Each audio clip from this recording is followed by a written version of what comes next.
¿De verdad esperas que hagamos de niñeros mientras Liamonte está en la ciudad? No seas ridícula. Ya hemos comprado las entradas. ¿Por qué no puedes arreglártelas sola por una vez? Esa era la voz de mi madre, tranquila pero cortante, destilando una crueldad que se sentía más afilada que un cuchillo.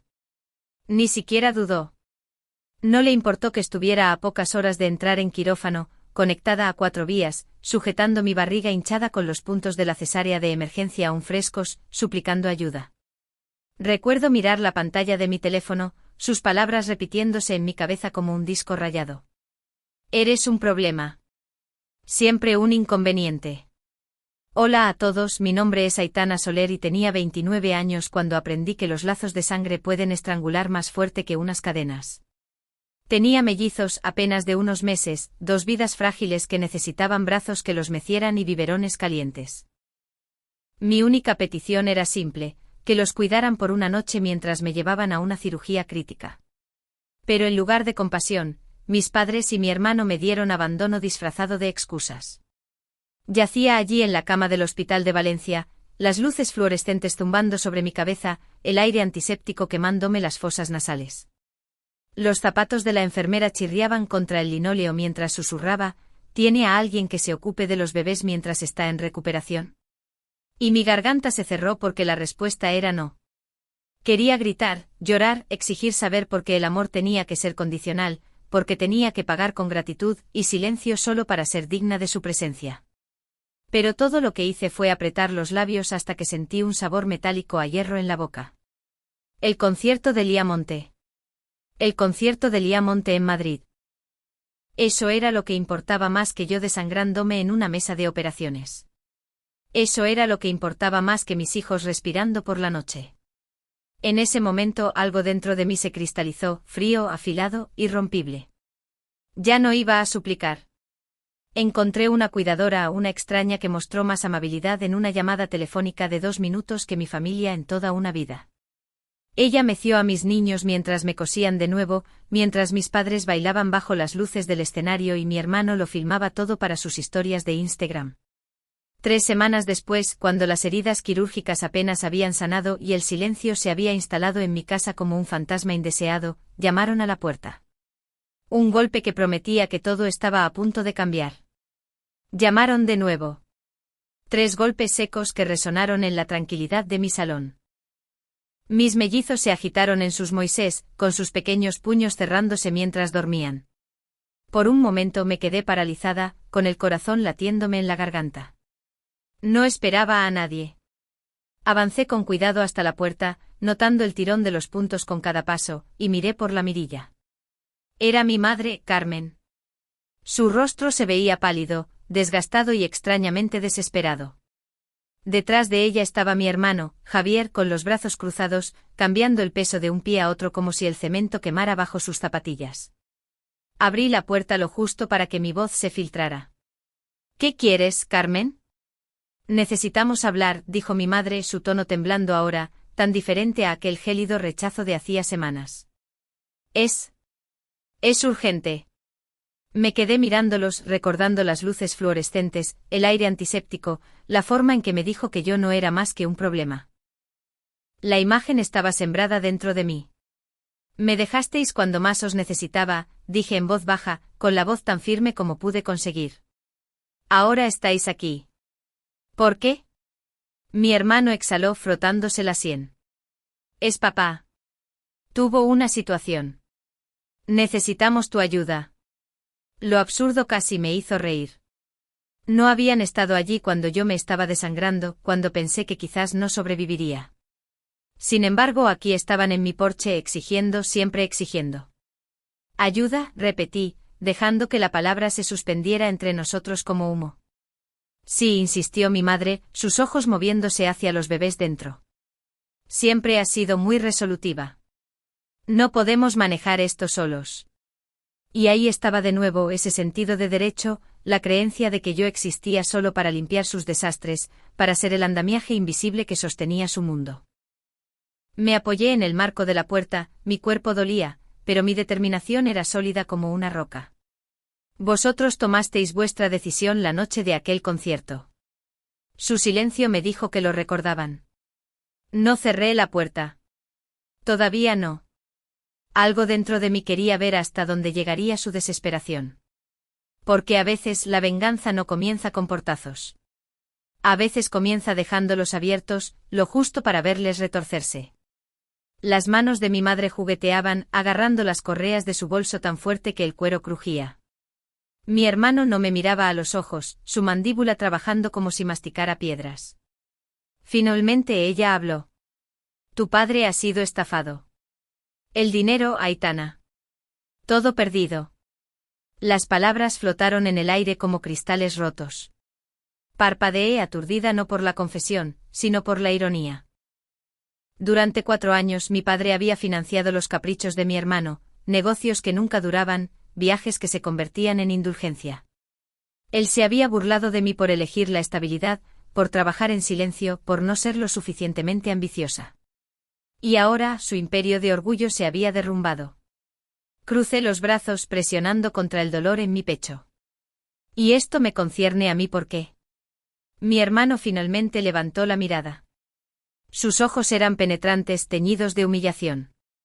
Porque tienes ahorros, siempre has sido buena con el dinero. Necesitamos que cubras las cosas hasta que nos recuperemos. Una risa amarga escapó antes de que pudiera detenerla.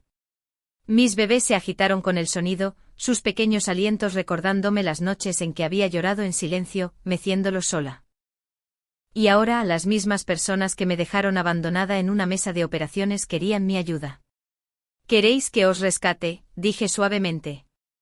Después de que elegisteis un concierto sobre la seguridad de mis hijos. Mi madre se encogió. No fue así.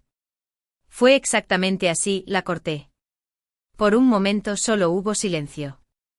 Afuera un coche pasó, sus faros destellando en sus rostros, revelando las líneas de pánico grabadas en su piel.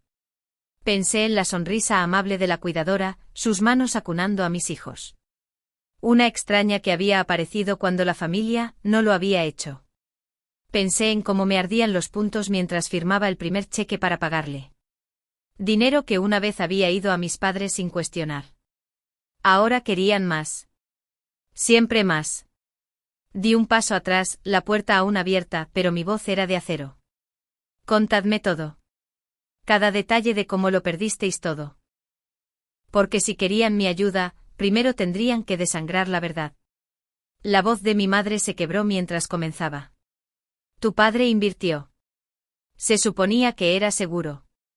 Un amigo le presentó a este grupo, prometió retornos increíbles. Incluso tenían oficinas, documentos legales, todo. Ya podía ver hacia dónde iba esto. Mi padre, orgulloso y codicioso, siempre queriendo el triunfo rápido, la gran victoria. ¿Cuánto?, pregunté, mi voz plana. Mi hermano se movió incómodo. 180.000 euros. 180.000 euros. Todo lo que papá había ahorrado, incluso algo de mis cuentas. La cifra me golpeó como un puñetazo. Eso era más de lo que él me había ofrecido en toda mi vida combinada, más de lo que me había considerado digna. Cuando supliqué ayuda con las facturas médicas de los mellizos, y sin embargo, se lo había entregado a extraños sin pestañear. Sentí que mi mandíbula se tensaba. Así que le dio todo a unos estafadores mientras me llamaba una carga. ¡Qué ironía! Mi madre se estremeció ante el veneno de mi tono. Aitana, por favor. No sabíamos que era una estafa hasta que el banco llamó. Las cuentas están congeladas. Los investigadores dicen que es internacional. Ni siquiera podemos pagar la hipoteca. Podríamos perder la casa. Y pregunté ladeando la cabeza. El temperamento de mi hermano estalló. Y tienes que dejar de actuar como si fueras una santa. Siempre lo has tenido fácil. Ahorrando, escondiendo dinero, siendo egoísta. ¿Crees que eres mejor que nosotros? Casi me río de lo absurdo. Fácil. Noches sin dormir con bebés llorando mientras mis puntos se abrían. Fácil. Trabajando desde mi cama, solo para poner comida en la mesa. Fácil. Viendo a mi familia correr a conciertos mientras me desangraba sola. Me acerqué, mi voz baja pero cortante. No, Javier, no creo ser mejor. Simplemente dejé de permitir que me agotaseis. Ambos me miraron entonces en silencio, esperando un ápice de misericordia que yo no estaba segura de tener. Y en ese silencio me di cuenta de algo. Esto no era solo su caída. Era mi punto de inflexión. Por primera vez en años yo tenía el poder, y ellos lo sabían. Cerré la puerta a medias, dejando que su pánico se aferrara al umbral. Volved mañana, dije. Y traed pruebas. A la noche siguiente, justo después de acostar a los mellizos, los faros barrieron la ventana de mi salón. La puerta de un coche se cerró de golpe. Luego otra y el golpe que siguió más fuerte, esta vez impaciente.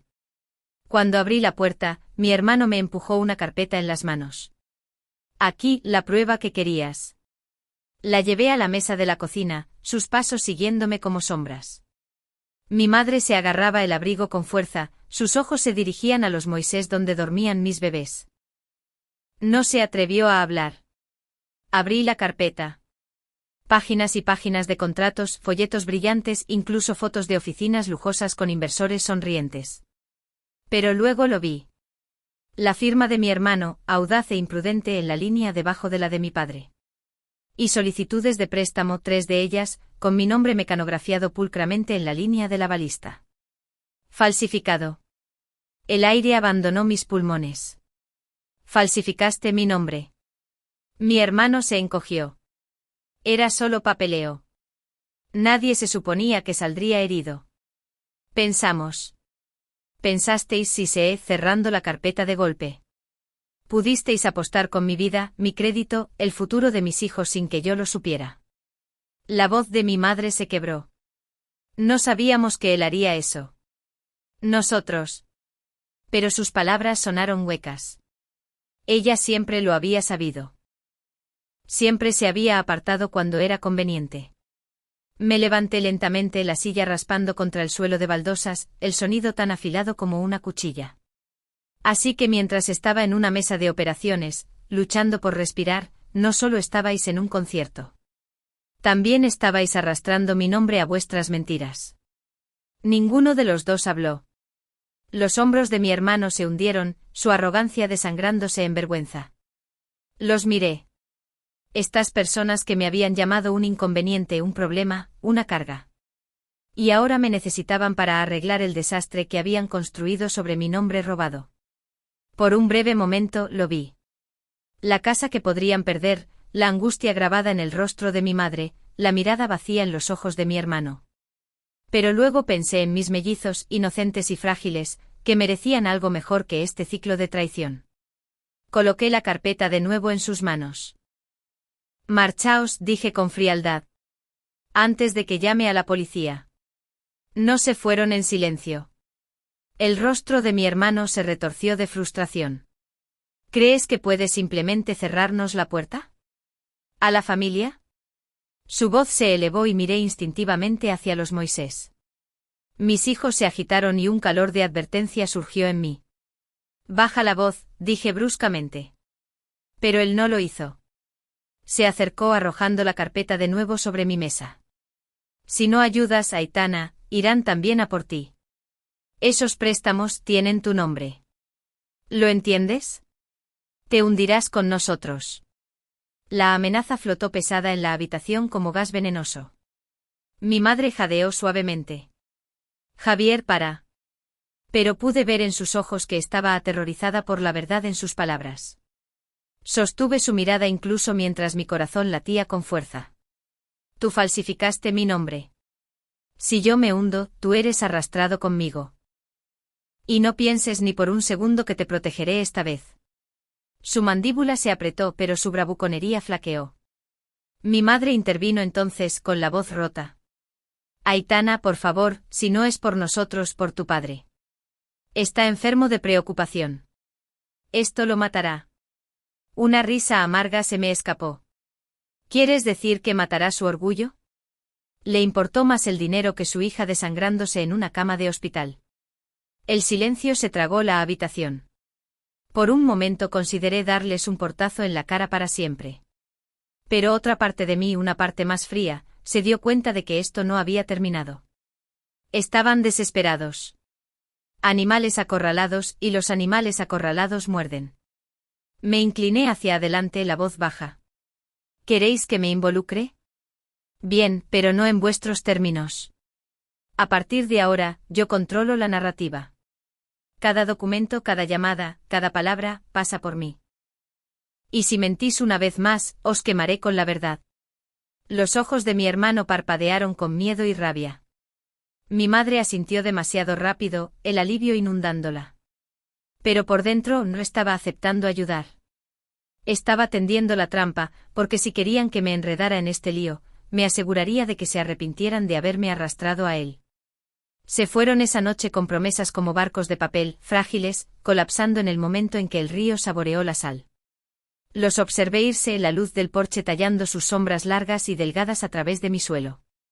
Los mellizos dormían, ajenos a la tormenta que estábamos haciendo de nuestras vidas. Me senté en la mesa de la cocina hasta el amanecer, la carpeta de antes apartada como una acusación. Mapeé la mentira línea por línea, formularios de avalista falsificados, recibos de préstamos, sellos notariales que olían a la mano de otra persona. Mis dedos temblaban, no por miedo, sino con un afán deliberado. Estaba lista para poner su mundo patas arriba.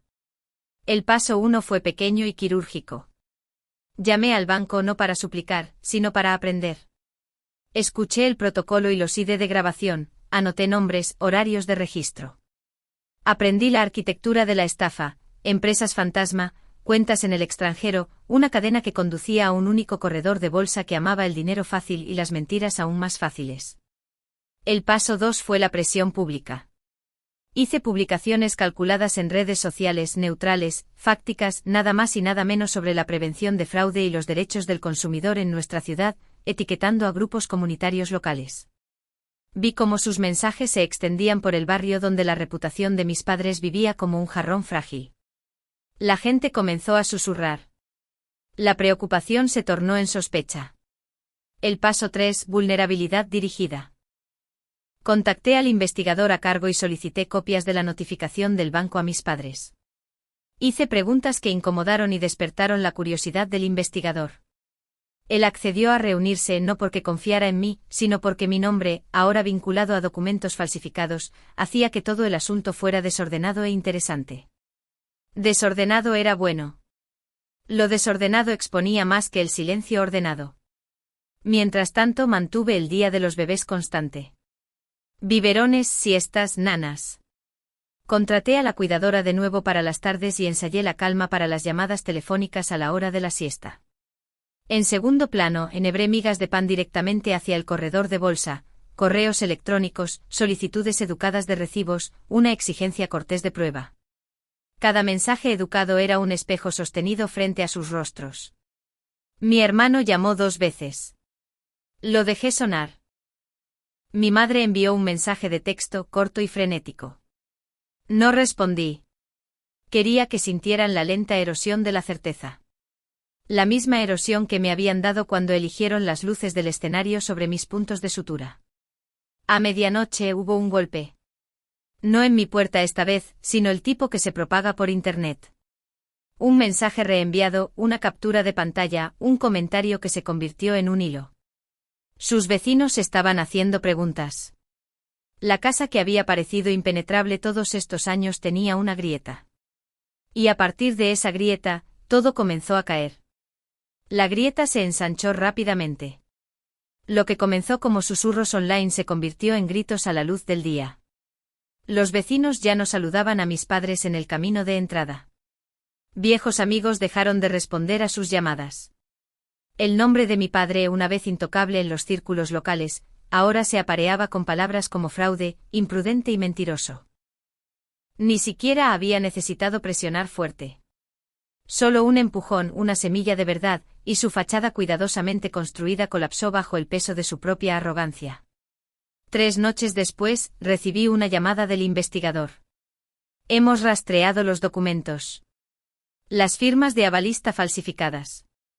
Está usted libre de cargos, señorita Soler. Procesaremos a las partes responsables. Su tono conllevaba simpatía y un sutil juicio, el tipo que se reserva para las familias que se devoran a sí mismas. Colgué y miré a mis hijos dormidos. Por primera vez en meses, respiré sin el dolor de la traición presionando mis costillas. A la mañana siguiente vinieron de nuevo. Mi madre con el rímel corrido, mi hermano pálido como un pergamino. Mi padre demasiado débil para caminar, esperando en el coche como un fantasma. Aitana, por favor, susurró mi madre en la puerta. Lo hemos perdido todo. No sabemos a dónde más ir. Estudié su rostro. Los mismos labios que una vez me habían llamado un inconveniente. Las mismas manos que me habían despedido por un concierto. Y en ese momento me di cuenta de que el perdón no era necesario para el cierre. Abrí la puerta solo una fracción, lo suficiente para que mi voz se deslizara. Serena, final. Tú tenías entradas cuando yo tenía puntos. Tú tenías risas cuando yo tenía silencio. Ahora yo tengo paz y tú tienes consecuencias. Sus ojos brillaron, pero no vacilé. Cerré la puerta lentamente, suavemente, sin rabia ni crueldad, solo con certeza. Detrás de ella mis niños se agitaron, sus pequeños alientos llenando la habitación con un futuro intacto por la podredumbre de mi familia. Apreté mi mano contra la madera, sintiendo la separación entre el pasado y el presente, y me susurré, este capítulo ha terminado. La casa estaba tranquila de nuevo. Tranquila, pero no vacía, porque por primera vez no estaba sola.